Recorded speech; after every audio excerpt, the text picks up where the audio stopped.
రాజన్న సిరిసిల్ల జిల్లా ఎస్పీ ద్విచక్ర వాహనాలపై కఠిన చర్యలు తీసుకుంటున్నారు. బైక్లకు భారీ శబ్దం ఇచ్చే సైలెన్సర్లు ఉపయోగిస్తూ ప్రజలను భయభ్రాంతులకు గురి చేస్తున్న వారిని రోడ్ రోలర్ సహాయంతో ధ్వంసం చేశారు. ఈ సందర్భంగా ఎస్పీ మాట్లాడుతూ నిబంధనలకు విరుద్ధంగా ద్విచక్ర వాహనాల సైలెన్సర్లు మార్పు చేయడం చట్టరీత్యా నేరమన్నారు. శబ్ద కాలుష్య నియంత్రణతో పాటు ప్రజారోగ్యాన్ని దృష్టిలో పెట్టుకుని అధికంగా శబ్దం చేసే వాహనాలపై ప్రత్యేక దృష్టి పెట్టి జిల్లా వ్యాప్తంగా తనిఖీలు చేస్తామని వెల్లడించారు. ద్విచక్ర వాహనదారులు కంపెనీతో వచ్చిన సైలెన్సర్లు మాత్రమే వినియోగించాలన్న ఆయన సైలెన్సర్ మార్పు చేసి శబ్ద కాలుష్యానికి కారణమవుతున్న వాహనాలపై చట్టపరంగా యాక్షన్ తీసుకుంటామని హెచ్చరించారు.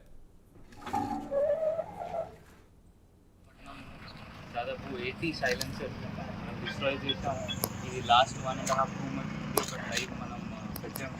మళ్ళీ ఎవరైనా బుల్లెట్ వెహికల్స్ ఎక్స్ట్రా మోడిఫై చేసి సైలెన్సర్ వాళ్ళ సౌండ్ పొల్యూషన్ క్రియేట్ చేస్తున్నారు. వాళ్ళపైన కొంతమంది పైన కేసు కూడా నమోదు చేసాము. కొంతమంది సంజాయించి చలాన్ కూడా చేసాము. కొంతమంది బైండ్ ఓవర్ కూడా చేసాము. ఎవరైనా మళ్ళీ చేస్తే మళ్ళీ ఎఫ్ఐఆర్ నమోదు చేస్తాము. ఇది కాకుండా మనం కొంతమంది పోలీస్ సైరన్ పెట్టుకున్నాం. దాదాపు జిల్లాలో లాస్ట్ 2 monthsలో మనం 10 వరకు 10 పోలీస్ సైరన్ పట్టుకున్నాము. వాళ్ళపైన చిట్టింగ్ కేసు 420లో కూడా కేసు నమోదు చేసాము. సో ఎవరైనా అట్లా ఇల్లీగల్ యాక్టివిటీ చేస్తే పోలీస్ వాళ్ళకి వద్దరు. సో మీరు కూడా అందరు ప్రజలు అట్లయినా ఏమైనా ఇన్ఫర్మేషన్ మీ దగ్గర వస్తే మీరు జస్ట్ ఎస్పీ కంప్లైంట్ లేకపోతే ఎస్హెచ్ఓకి డైరెక్ట్లీ ఫార్వర్డ్ చేసేయండి. దట్ ఈ ఫలానా బండికి ఇది ఎక్స్ట్రా సైలెన్సర్ పెట్టుకొని వాళ్ళ డ్రైవ్